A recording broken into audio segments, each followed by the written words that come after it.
예, 수행 비서를 성폭행한 혐의로 항소심에서 징역 3년 6개월을 선고받고 법정 구속된 안희정 전 충남지사의 상고심 판결이 지금 대법원에서 열리고 있습니다. 1, 2심에서 엇갈렸던 안 지사와 피해자의 진술에 대한 신빙성을 놓고 어떤 판단을 내릴지 주목되고 있습니다. 네, 한편 검찰이 조국 법무장관 후보자의 부인 정경심 동양대 교수를 표창장 위조와 관련해 사문서 위조 혐의로 불구속 기소한 가운데 다른 증거인멸 의혹에 대한 수사에도 속도를 내고 있습니다. 이 관련 내용들 이종훈 시사평론가 이호영 변호사와 함께 짚어보겠습니다. 네, 어서 오세요. 안녕하십니까? 안녕하세요. 어서 오십시오. 자, 먼저 안희정 전 충남지사 대법원 상고심 얘기부터 먼저 하겠습니다. 1심에서는 무죄, 2심에서 실형을 선고받았습니다. 먼저 이 변호사님, 네. 수행교사 김 씨의 진술이 사실상 유일한 증거다. 저희들이 1, 2심 재판을 통해서 그렇게 알고 있지 않습니까? 네. 그래서 대법원에서도 이 진술의 신빙성을 따지는 관건이 될 거다. 많은 전문가들이 그렇게 보고 있는데 맞는 얘기입니까? 어떻습니까? 네, 뭐 정확한 이제 질문이신 것 같은데요. 이게 당사자들 사이에 있었던 그 일, 결국은 피고인은 합의하에 의한 성관계를 주장하고 피해자는 나는 이것은 위력에 의한 뭐 간음을 당했다든지 아니면 그 당시 상황에 내가 저항할 수 없었다.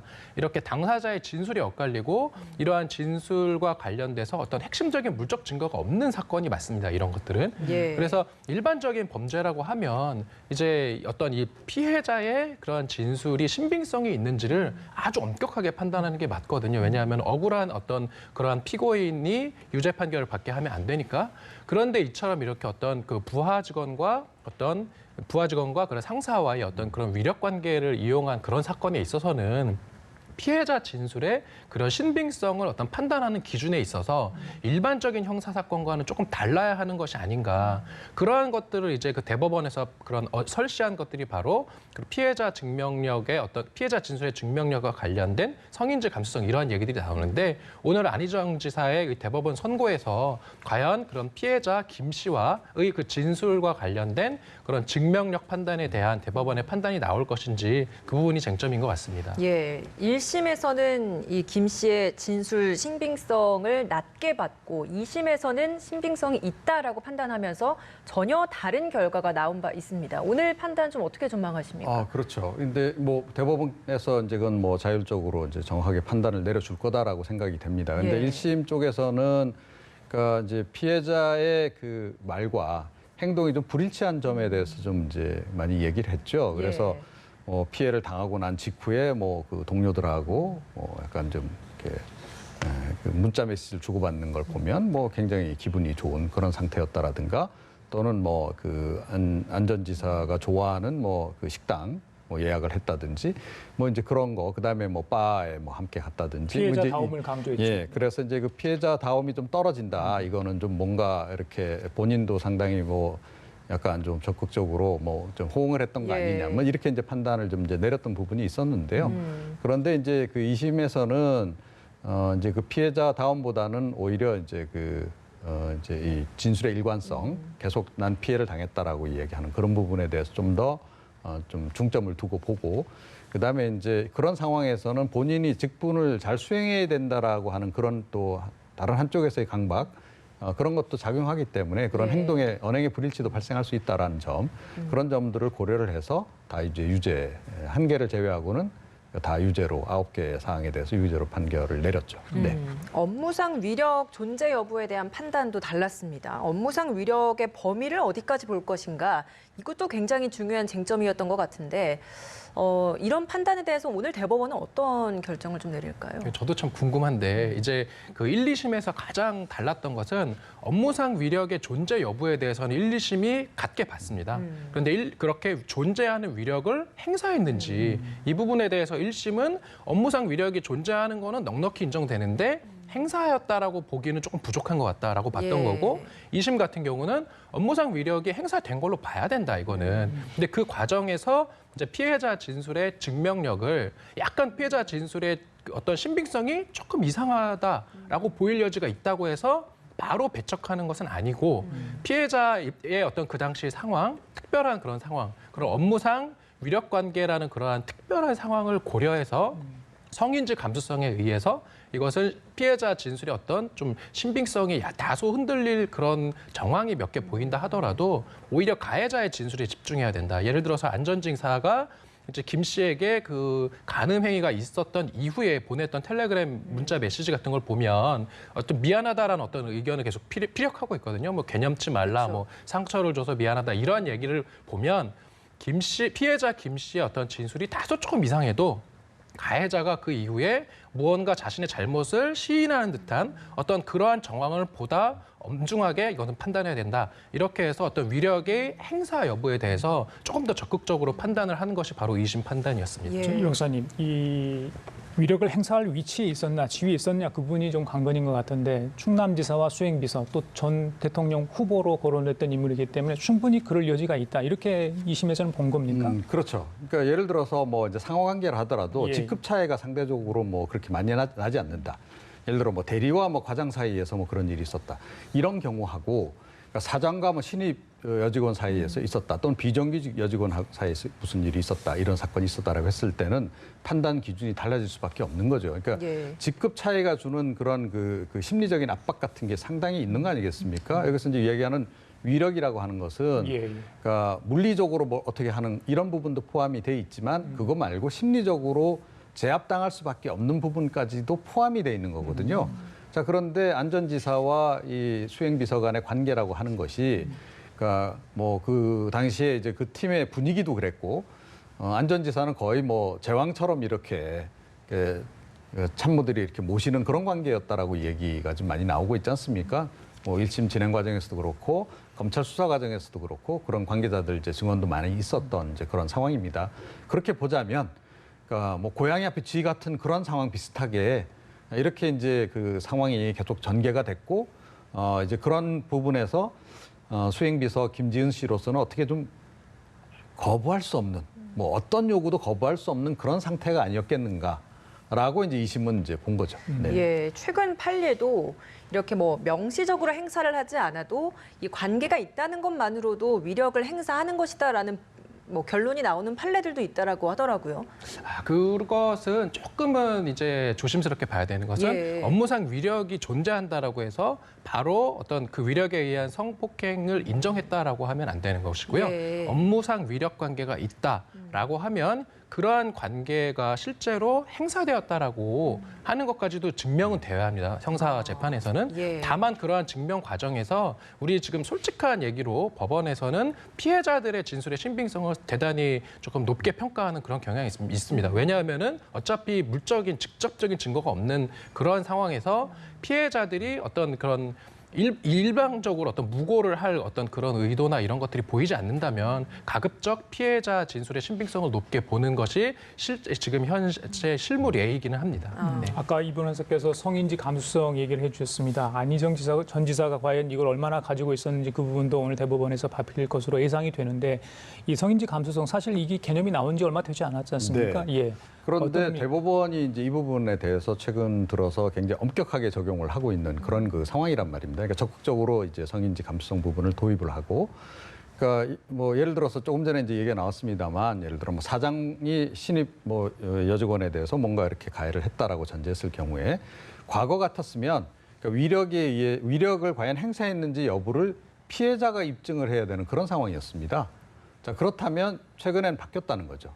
피해자의 증언을 토대로 해서 여러 가지 정황으로 볼 때 이거는 그렇게 볼 수밖에 없다라고 한다면 기본적으로 피해자의 관점에서 이 사건을 바라보고 해석하고 이런 쪽으로 바뀌었다라는 거예요. 예. 자, 오히려 요즘은 그래서 이제 가해자가 위력이 없었다라고 하는 것을 적극적으로 해명하고 뭔가 증거를 내놓지 않으면 안 되는 상황으로 이제 바뀌었어요. 예. 그게 이제 성인지 감수성이 굉장히 과거에 비해서 강화된 이제 그런 거라고 볼 수 있는데, 그러니까 이거 자체를 지금 어떻게 보면 대법원이 최근 들어서 오히려 좀 주도를 좀 하고 있는 상황입니다. 예. 이런 식으로 판결을 가져가야 된다라고 그런 상황이기 때문에 오늘도 당연히 대법원에서는 그런 부분을 굉장히 적극적으로 반영을 하지 않을까. 간단하게 얘기해서 예. 김지은 씨의 그 피해자의 관점에서 좀 더 이 사건을 중점적으로 볼 가능성이 굉장히 높다. 이렇게 봐야 될 것 같습니다. 예.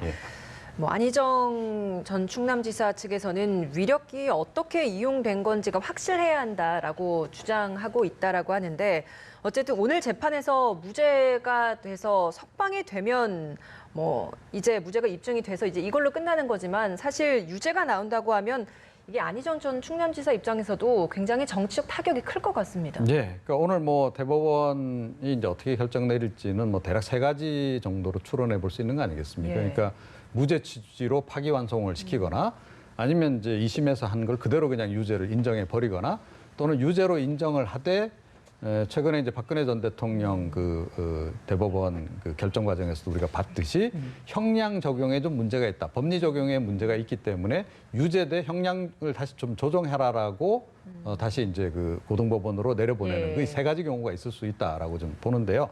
근데 조금 전에 말씀드렸듯이 최근에 대법원의 이런 사건 이와 유사한 사건들에 대한 이제 그 어떤 판례 예. 이런 걸 보건대는 조금 전에 말씀드린 바와 같이 성인지 감수성 부분을 좀 더 적극적으로 반영한 판결을 내리고 있기 때문에 예. 뭐 저는 개인적으로 원심을 그대로 확정할 가능성이 조금 더 높지 않나 이렇게 지금 보고 있습니다. 알겠습니다. 네. 저희가 안희정 전 지사에 대한 상고심이 열렸는데요. 방금 대법원에서 비서 성폭행 혐의를 받고 있던 안희정 전 지사의 상고를 기각을 했습니다. 안희정 지사 징역 3년 6개월이 확정이 됐다. 이런 소식이 지금 들어와 있습니다. 예, 제가 말씀드렸고 잠시 후에 관련 내용 좀 짧게 좀 여쭤보도록 하겠습니다. 이 변호사님께는요. 예. 네. 자, 그래서 이제 코링크가 2개 회사에 이제 투자를 하게 되는 겁니다. 그리고 이제 코링크 대표가 차후에 인수한 WFM이라고 하는 그 회사의 대표를 함께 맡고 있었어요. 자, 그런데 이제 그 회사로부터 WFM이라는 회사로부터 정경심 교수가 매달 그 수백만 원씩 수천만 원을 지금 이제 자문료 이런 명목으로 해서 받았다라는 겁니다. 자, 이게 이제 왜 문제가 되느냐 하면 정경심 교수는 그야말로 자문만 받아서 그냥 투자만 한 것으로 이렇게 지금 알려져 있잖아요. 오촌조카하고 한국투자증권 펀드 매니저로부터.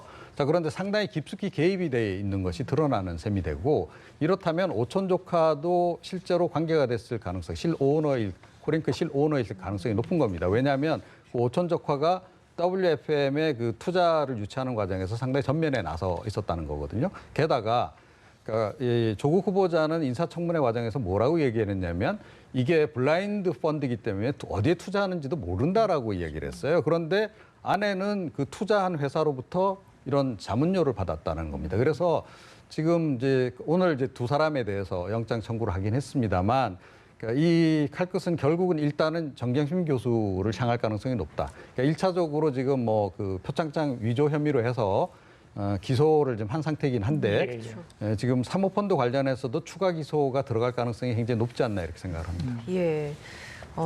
정경심 교수 관련된 이야기 조금 더 해보도록 하겠습니다. 앞서서 좀 짚어주셨던 것처럼 기소가 된 가장 큰 이유는 일단 동양대학교 표창장 위조와 관련해서 사문서 위조한 의혹 부분 때문인 것 같습니다. 네.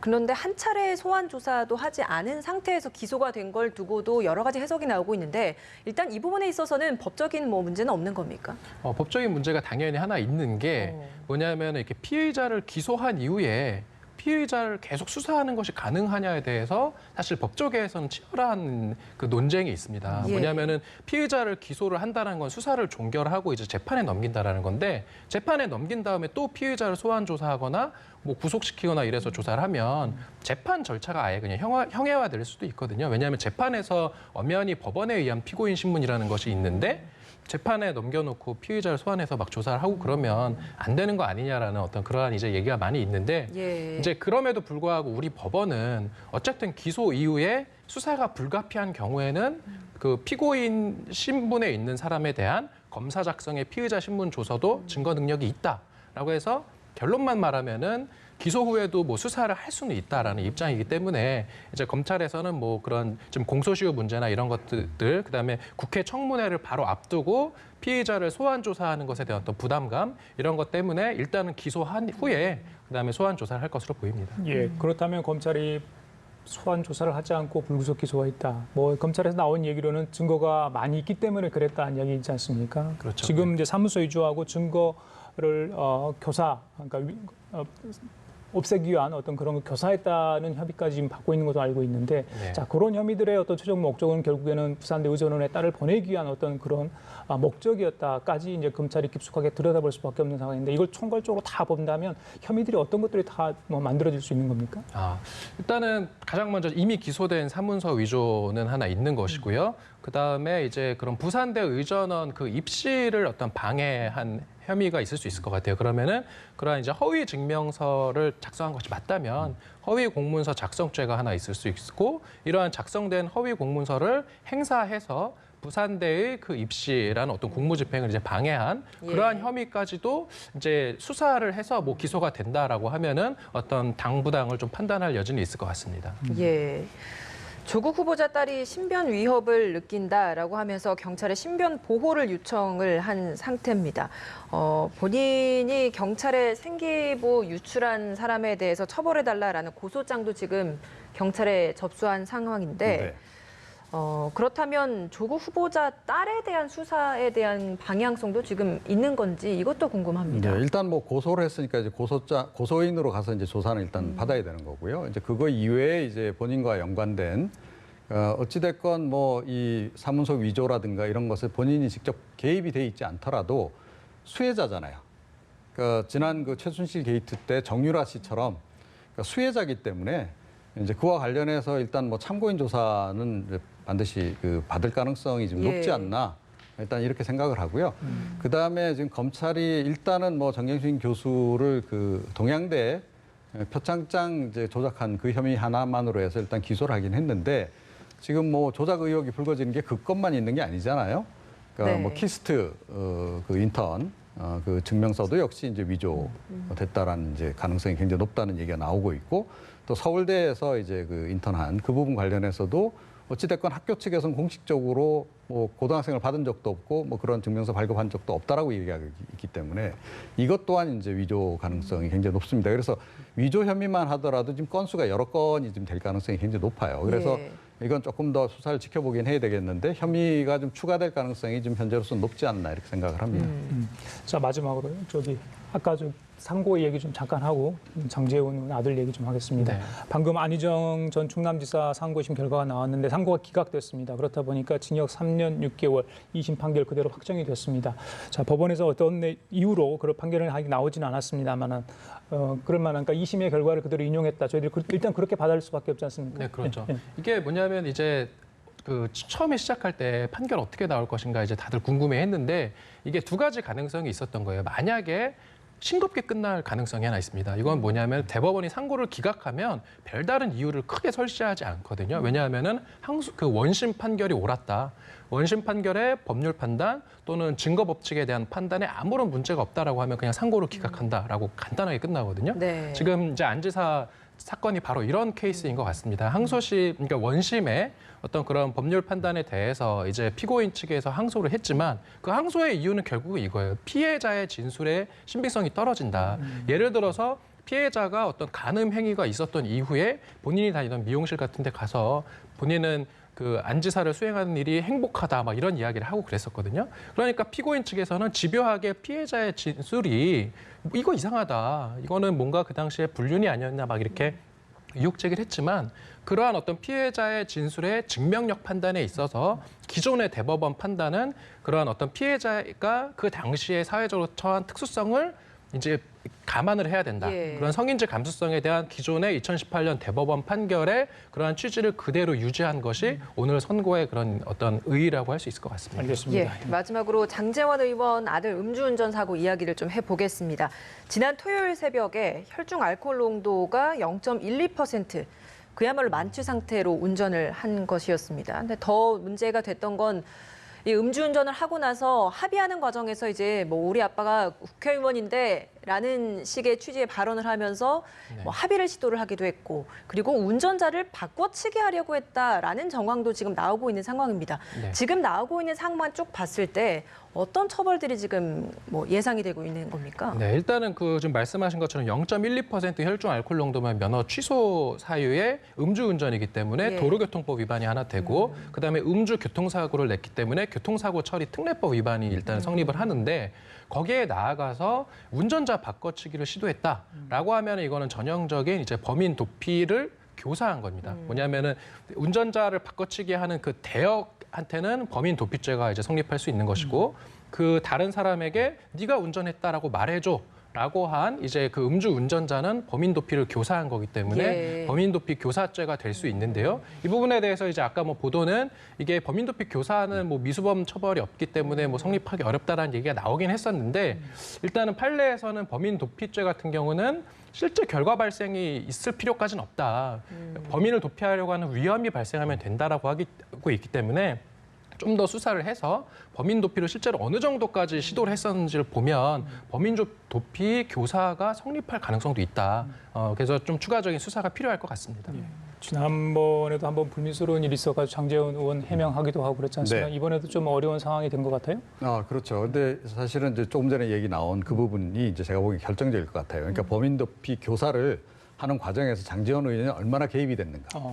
이건 거죠. 그러니까 제가 보기에는 뭐 본인은 뭐 그때 굉장히 이제 음주 상태였기 때문에 정신이 혼미해서 또 당황하기도 해서 그런 것까지 미처 생각을 못할 가능성이 높고 옆에서 누군가가 조력을 해서 아마 제3자 뭐 네가 가서 운전했다라고 해. 해서 이렇게 보냈을 가능성이 높은 건데 그 주체가 만약에 장제원 의원이었다라고 한다면 이거 명백한 범인 도피 이 교사죄에 해당하는 거죠.